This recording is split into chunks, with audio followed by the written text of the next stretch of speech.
Às vezes, as histórias mais assustadoras não vêm das sombras ou de becos escuros. Elas vêm de lugares que deveriam ser seguros. Um shopping lotado, luzes brilhantes, câmeras de segurança vigiando cada canto. Em 2022, uma dessas câmeras em Palawan capturou algo que, a princípio, parecia comum. Uma jovem de camisa laranja, carregando uma mochila preta, entrou pela porta do shopping Robinsons. O nome dela era Jovelyn Galeno. O inquietante nessa filmagem não é o que aparece, mas o que não vemos. Jovelyn é vista pela câmera entrando, mas não aparece saindo. Para muitos nas Filipinas, o caso tocou em uma ferida mais profunda. Por anos, circulavam lendas urbanas sobre shoppings com porões e passagens secretas, onde jovens mulheres seriam sequestradas e traficadas. Tudo começa em 5 de agosto de 2022, em Palawan.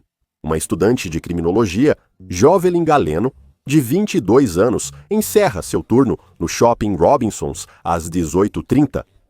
Ela liga para sua irmã, Jocelyn, enquanto sai. É uma conversa normal, nada de estranho. Às 20h55, Jocelyn pergunta onde ela está, mas não recebe resposta. Às 22h27, Jocelyn tenta ligar. O telefone chama, mas ninguém atende. Essa foi a última vez que alguém da família Galeno ouviu falar de Jovelyn. Inicialmente, parece um caso comum de desaparecimento. Talvez ela tenha ficado mais tarde com amigos. Talvez o celular dela tenha descarregado, mas logo a família suspeita de algo mais sombrio. Em poucos dias, oferece-se recompensa por informações sobre o paradeiro da estudante. E, imediatamente, a suspeita recai sobre o shopping onde ela trabalhava. Ao revisar as câmeras de segurança, os investigadores viram algo perturbador.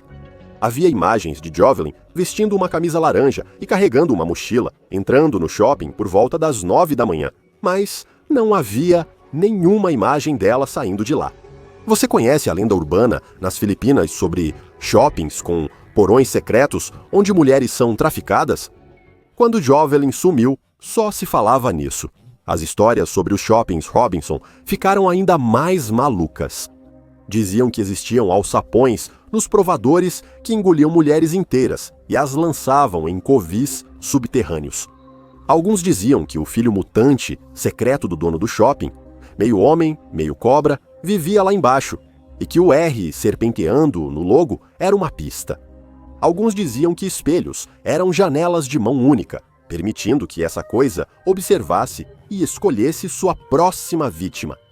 Os donos do shopping negaram tudo imediatamente, mas para a família de Jovelyn, não era sobre mitos. Isso era sobre a dura e fria realidade. A filha deles havia desaparecido no ar. Jovelyn nunca saiu. Então, onde ela estava? Com o passar das semanas, o foco começou a mudar de mitos sobrenaturais para um motivo mais terreno e talvez mais plausível. Em 16 de agosto, uma nova teoria ganhava força na internet. Rumores circulavam de que o desaparecimento de Jovelyn estava ligado a um suposto envolvimento romântico com um homem casado. A situação ficou significativamente mais complexa quando foi revelado que o homem era o marido da própria gerente de Jovelyn, Gonzalez. Essa ligação imediatamente colocou Gonzalez sob os holofotes como uma pessoa de interesse. Ela negou veementemente qualquer envolvimento no desaparecimento, alegando que nem sequer estava ciente do suposto caso e, portanto, não guardava nenhum ressentimento contra Jovelyn. Para um público já cativado por conspirações sombrias, sua negação pareceu conveniente demais. E, para muitos, isso só aumentou a suspeita. Após o pânico e as especulações, os investigadores divulgaram novas informações. Ao contrário dos boatos, Jovelyn realmente havia deixado o shopping naquela noite. Câmeras de segurança registraram Jovelyn saindo e entrando em uma multicab branca às 19h07, em direção ao Barangay Tagboros. Isso aliviou alguns, pois acharam que Jovelyn ainda estava viva ao sair do trabalho. Mas as imagens também complicaram tudo, porque agora o foco deixou de ser os chamados porões escondidos do shopping e passou a ser a própria cidade. Em algum lugar entre o Shopping Robinson e sua casa, Jovelyn desapareceu. A família confirmou que a mulher nas imagens era realmente Jovelyn. Eles a reconheceram imediatamente. Ainda assim, as dúvidas continuavam. Se ela entrou naquele veículo, o próximo passo era óbvio. Encontrar o motorista, a polícia o localizou, mas o que ele disse não ajudou em nada. Ele não se lembrava dela. Ele não se lembrava de ninguém. Disse que transporta dezenas de passageiros por dia, todos de máscara. Os rostos se misturavam, nada chamou atenção naquela noite. A polícia pressionou ele, mostrando o vídeo, lembrando do horário, do trajeto, até mesmo do fato de que havia outros 2 passageiros homens com ela. Mesmo assim, o motorista negou lembrar, e talvez ele estivesse dizendo a verdade. Essa pista esfriou quase instantaneamente, e com isso, o rastro de Jovelyn também parecia ter desaparecido. Quando parecia que os investigadores estavam sem saída, uma pista surgiu. Em 23 de agosto, 18 dias após o sumiço de Jovelyn, a polícia recebeu uma ligação. Quem ligou não era um estranho, nem um informante anônimo, era seu próprio primo, de 1º grau, Leobert das Marinas. Além disso, afirmou saber onde estava o corpo de Jovelyn. Às 4 horas, autoridades se deslocaram silenciosamente para Pulanguilupa, no Barangay Santa Lourdes, a 300 metros da casa de Jovelyn. Lá, no mato, encontraram restos mortais esqueléticos. Ao lado deles estavam uma bolsa preta, um celular, identidades e pertences confirmados depois pela família como de Jovelyn. Mas quase imediatamente surgiram dúvidas, porque algo não fazia sentido. Jovelyn sumiu há só 3 semanas, mas restavam apenas ossos. Peritos forenses admitiram o que a família já suspeitava. Em condições normais, isso leva meses, não semanas. Mesmo no calor úmido das Filipinas, a natureza não age tão rápido, e ninguém em Pulanguilupa percebeu o fedor da decomposição, o cheiro que deveria ter pairado pesado sobre a área. Para a família, parecia errado, limpo e repentino demais. Quando souberam da descoberta, os itens já estavam lacrados e embalados. Eles não foram chamados para testemunhar a recuperação. Eles nem sequer tiveram a chance de ver os restos com os próprios olhos. Isso os deixou com a suspeita de que o que a polícia encontrou naquela manhã talvez não fosse Jovelyn. Mesmo assim, a versão oficial seguiu em frente. Um teste de DNA foi solicitado. A família aguardou.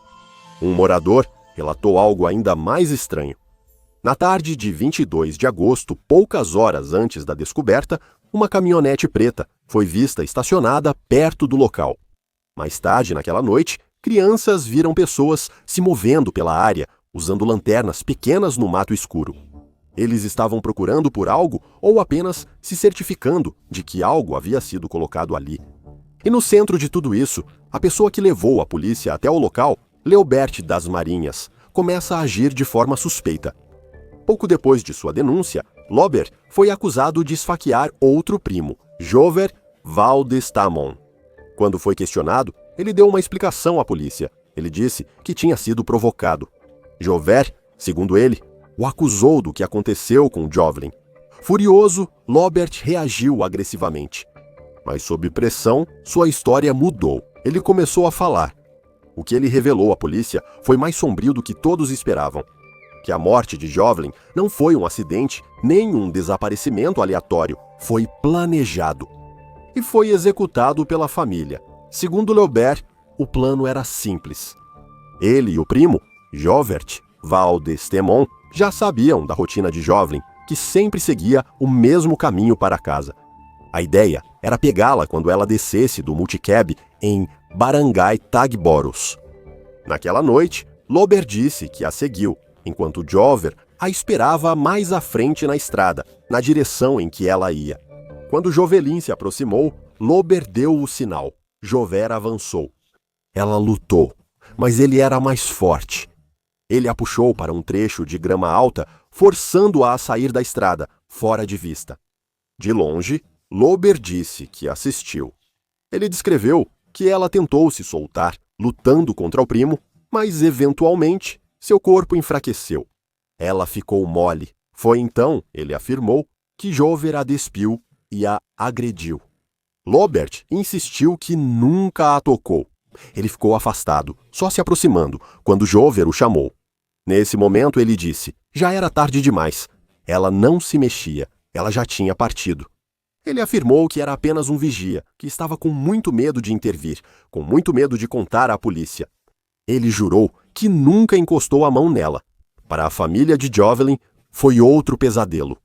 Porque a história de Lobert não apenas acusava Jover, mas também levantava a questão: quanto disso era verdade?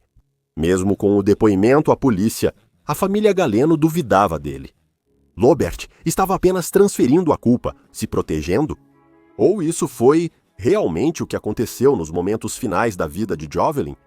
Enquanto ainda tentavam entender, outra reviravolta ocorreu dias depois, pois a história de Lobert mudou de novo. Nos dias após sua confissão, o comportamento de Lobert deixou todos inquietos. Os familiares o descreveram como instável, às vezes nervoso e retraído, outras vezes estranhamente confiante quando a polícia estava presente. Às vezes, ele parecia assustado, até mesmo catatônico. Então, de repente, perto dos policiais, ele ficava falante, quase entusiasmado. E logo, a explicação se revelou. Poucos dias após dizer que era só um olheiro, Lobert admitiu algo bem mais sombrio. Na verdade, ele havia participado do abuso e assassinato de sua própria prima, Jovelyn. A notícia devastou a família dela, que até então não acreditava que ele fosse capaz de tanta brutalidade. Agora, confrontados com as palavras dele, eles foram forçados a aceitar a possibilidade de que os laços de sangue não haviam protegido Jovelyn. Eles a haviam condenado. A polícia o prendeu, mas mesmo assim, o caso estava longe de ser sólido. Porque com Lobert vieram contradições. A família Galeno apontou inconsistências gritantes. Os restos mortais à linha do tempo. Eles questionaram se os ossos em Pulang Lupa eram realmente de Jovelyn e questionaram se a história mutante de Lobert era a verdade ou simplesmente o que a polícia queria ouvir. Então, mais uma camada. Lobert acusou os próprios investigadores de corrupção. Ele afirmou que os policiais o pressionaram a confessar, até mesmo o torturaram. Em um momento, ele afirmou que ofereceram dinheiro para assumir a culpa. A polícia negou as acusações de tortura e suborno feitas por Lobert. Eles continuaram a investigação e depois ele retirou totalmente a confissão. Em questão de dias, ele passou de informante a testemunha, de participante a autoproclamado bode expiatório. Cada versão contradizia a anterior e, a cada mudança, a verdade sobre Jovelyn se tornava mais incerta.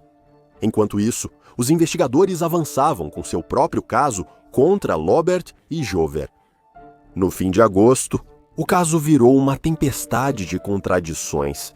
Em 30 de agosto, a polícia divulgou os resultados dos testes de DNA.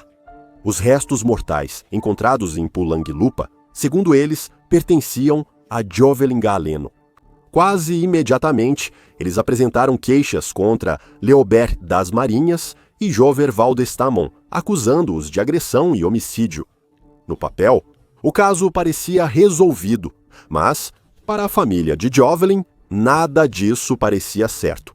Eles contestaram os resultados do DNA, alegando que os ossos não eram da filha e voltaram a citar a decomposição. 3 semanas não eram suficientes. Eles destacaram a falta de cheiro, relatos de ossos de animais na área e avistamentos estranhos de veículos e lanternas na noite anterior à descoberta. E eles apontaram para a própria polícia, acusando os investigadores de lidarem mal com a recuperação, lacrarem itens antes que a família pudesse vê-los e de reterem informações até que fosse tarde demais. Para a família Galeno, os restos mortais não eram prova, mas uma dúvida. Então, enquanto a polícia apresentava acusações, a família procurou ajuda em outro lugar. Eles haviam procurado discretamente o Departamento Nacional de Investigação.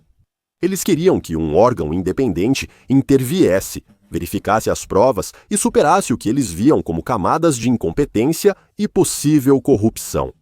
No dia 27 de agosto, uma equipe do Departamento Nacional de Investigação já havia chegado a Palawan. Em um dia, isolaram Pulanguilupa e vasculharam o local por evidências possivelmente perdidas ou ignoradas. Eles também anunciaram planos de fazer testes de DNA próprios, separados dos da polícia. O departamento afirmou de forma enigmática que, ao examinar os restos mortais, só viram a coluna vertebral e a caixa torácica. Na internet, o caso causou alvoroço. Alguns disseram que os restos mortais nunca foram dela e que a polícia simulou a descoberta para fechar o caso. Alguns foram além, acusando os investigadores de cumplicidade, embora ninguém concordasse sobre o motivo. Alguns apontaram para os professores de Jovelin, outros para figuras sombrias que ninguém conseguia nomear. A internet dividiu o caso em várias teorias, cada uma mais perturbadora que a anterior. E no centro de tudo isso, a família Galeno permaneceu firme. A verdade ainda estava lá fora. Mas enquanto o público especulava, os primos no centro do caso, Lober e Jover, contavam duas histórias bem diferentes. A história de Lober sempre foi instável, passando de testemunha a participante e depois bode expiatório. Apesar de tudo, um detalhe permaneceu. Ele culpou Jover Valdestamon como o verdadeiro mentor por trás do rapto e da morte de Jovelyn. Mas Jover negou tudo. Ele disse aos investigadores que na noite em que Jovelyn desapareceu, ele não estava rondando as ruas de Tagboros. Ele estava em um canteiro de obras, trabalhando. Seu chefe de obra e colegas de trabalho confirmaram, garantindo sua presença lá. Era, segundo ele, um álibi sólido, e ele tinha outra explicação para o conflito entre eles. De acordo com Jover, ele e Lobert discutiram ao telefone na noite anterior à descoberta dos restos mortais. Jover o acusou de não ajudar a família e de permanecer em silêncio durante o desaparecimento do primo. A briga se intensificou, palavras foram trocadas e, logo depois, Lobert o acusou de assassinato. Para Javert, não era confissão, mas vingança. Quem mentia, quem dizia a verdade. Se os restos fossem mesmo de Jovelyn, quem os deixou lá? Em 15 de setembro de 2022, o Departamento Nacional de Investigação trouxe a notícia que a família Galeno tanto temia. A análise independente do DNA deles foi concluída. Os restos mortais encontrados em Pulanguilupa eram de Jovelyn. Para a polícia, foi uma confirmação, a prova de que a investigação deles estava no caminho certo o tempo todo. Para eles, o caso estava encerrado forensemente. Lobert das Marinhas e Jover Valdestamon foram oficialmente acusados. Porém, o caso contra eles não é visto como conclusivo. Isso porque toda a história do sequestro e assassinato de Jovelyn se baseava em uma única fonte instável, a confissão de Leobert das Marinhas, e o motivo não estava claro. No dia 14 de setembro, essa confissão foi colocada à prova. Leobert foi ao escritório do NBI para fazer um exame de polígrafo. Ele estava com medo e pediu que a mídia ficasse afastada. O pai dele estava confuso, questionando a validade da declaração assinada pelo filho sob custódia policial, sem família ou advogado. A família Galeno também aguardava, presa em um limbo doloroso. Quando perguntada sobre os resultados de DNA da polícia, a mãe de Jovelyn, Jaylin, só conseguiu dizer: "Eu não sinto nada." Ela ainda tinha esperança e dizia aos repórteres que não sabia se a filha lhe estava viva ou morta. Divulgaram os resultados dos testes do detetor de mentiras. De acordo com a polícia, Lober apresentou sinais de engano, mas Jover não. Então, em 24 de novembro de 2022, todo o caso simplesmente desmoronou. O Ministério Público surpreendeu ao retirar todas as acusações. Assim, o promotor afirmou que as provas reunidas pela polícia e pelo NBI falharam miseravelmente em estabelecer causa provável. O motivo? A confissão de Lober, o verdadeiro cerne da acusação, foi obtida sob coação. Sem ela, não restava nada, nenhuma testemunha ou DNA ligando os homens. Os restos mortais não comprovaram abuso sexual e as roupas não apresentaram DNA estranho. A evidência corroborativa foi encontrada por meio de uma confissão, sem a presença de um advogado e, portanto, estava comprometida. O promotor chegou a negar um pedido de datação por carbono 14 dos ossos, vendo isso como uma tática da defesa, ao mesmo tempo em que apoiava os testes de DNA que confirmaram que os restos eram de Jovelyn. Assim, os dois únicos suspeitos nomeados estavam livres. O caso não foi encerrado. Ele foi arquivado. Então, onde isso nos deixa? O DNA diz que os ossos eram de Jovelyn. A lei diz que ninguém pode ser responsabilizado. A polícia diz que o caso está resolvido. E a verdade, ainda desaparecida. Em julho de 2025 rumores ainda circulam na internet. Alguns até afirmam que Jovelyn está viva, mas o fato é que ela nunca voltou para casa.